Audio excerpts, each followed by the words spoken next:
Ito yung board ng S brand Ace na TV, walang power, may kalawang na yung sensor nya, kaya nilinis ko. Ito ang dami na rin kalawang, ito nabawasan pati yung kabilang bahagi, parang switch lang ng laruan. Ito napakanipis niya at saka napakaano yan, dali din masira yan. 32 inches. So yan, malinis na yan, nabawasan na, I mean, kaya nagbo-voltage check tayo pagka ano.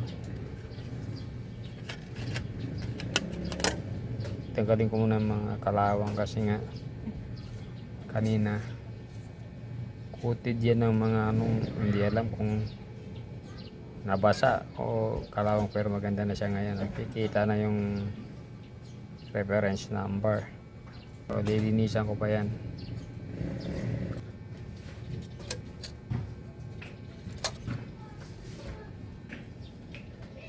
Wala naman siyang sunog. Ayan. Ito, kinanggal ko na rin kalawang yan dyan, kiniskis ko na. Kaya kailangan ma-check natin. Pag nag-check ka kasi ng may kalawang, hindi mo mababasa ng maayos yan.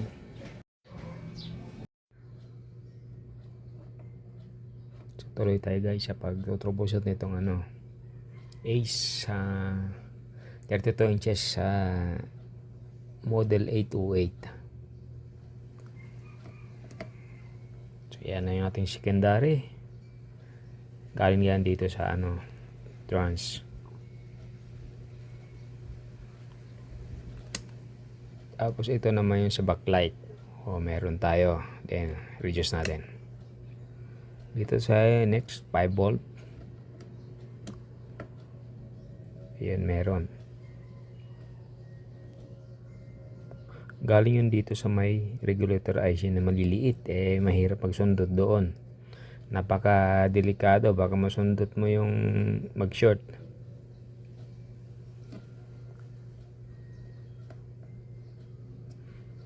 Masyadong tiny yung mga parts. Ayan, mayroon tayong 1.17.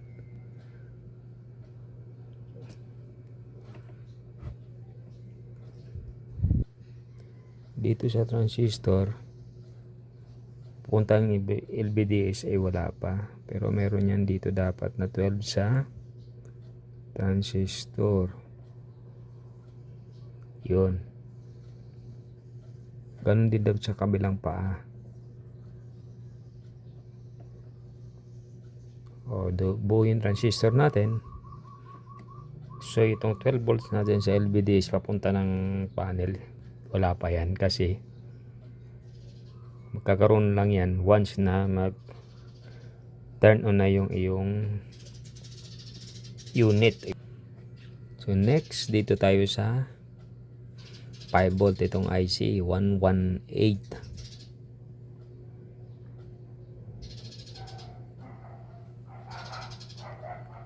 Ito yung 5 volt nya. So meron, steady naman, ayos.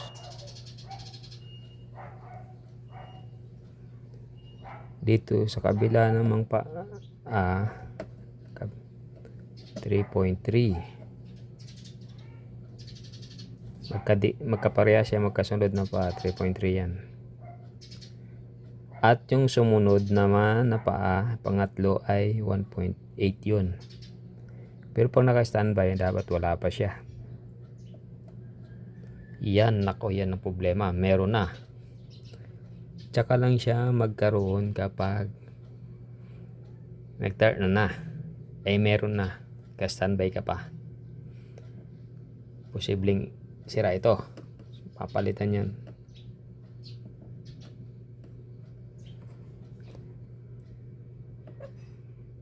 Ang ibig sabihin, activated na yung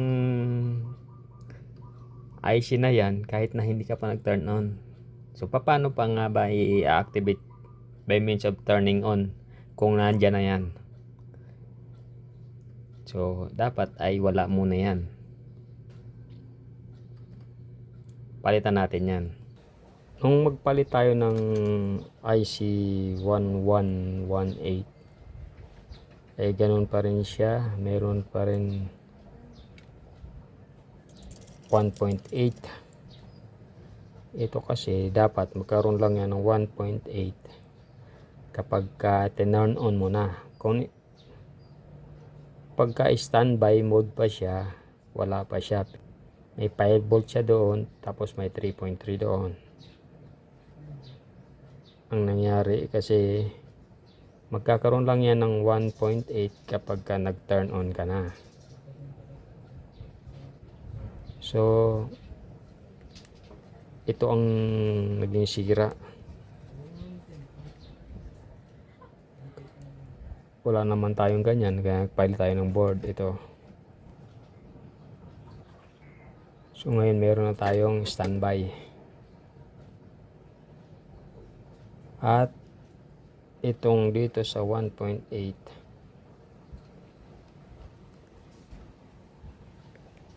ay wala pang voltahe. Ngayon pag tinon on natin yan dito, tsaka pa lang dapat yan magka ng 1.8. Ayun, nagkaroon na siya ng 1.8 at namatay na rin yung ating indicator, kaya nawala na rin. So, ibig sabihin, ag-uuna yung system natin. Ayan guys, ito yung ginagawa nating is LED TV model 808.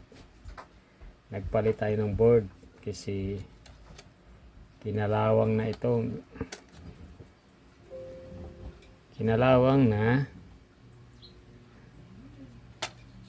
nasira itong main IC natin. Ayan, ito nasira. Palatandaan kasi na ito may sira minsan, kadalasan pag dito ay may voltahe na yung 1.8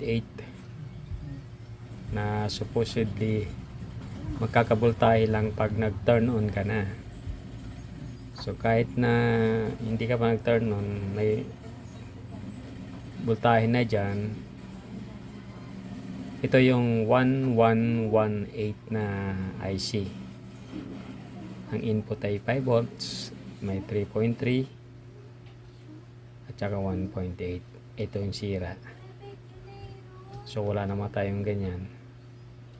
Nagpalitan ng board since kinakalawang na naman to. Iba, the rest ng mga voltahe mayroon naman, kaso ito ang sira, yung pinaka main IC nya.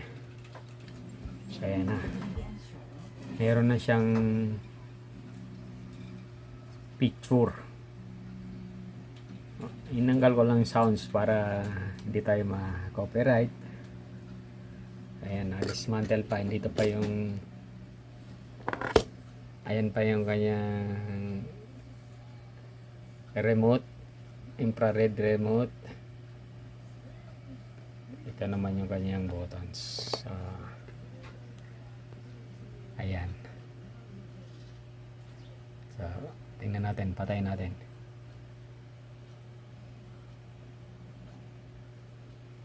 Ayun, ayun, nakita niyo yun. Ayan yung itong isang board ay wala nang standby kasi naka always on na yung 1118 na IC na siyang na dapat wala muna yon. Dahil nga sira yung main IC, parang na-disable na yung function niya. So, i-turn on natin ulit. Ayan. Ayan siya.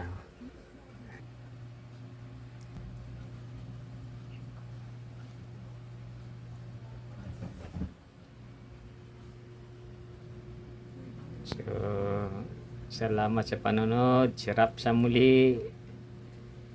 Sana makakuha ako ng like at subscribe. Tulong sa aking munting channel. Salamat po. Hanggang sa muli.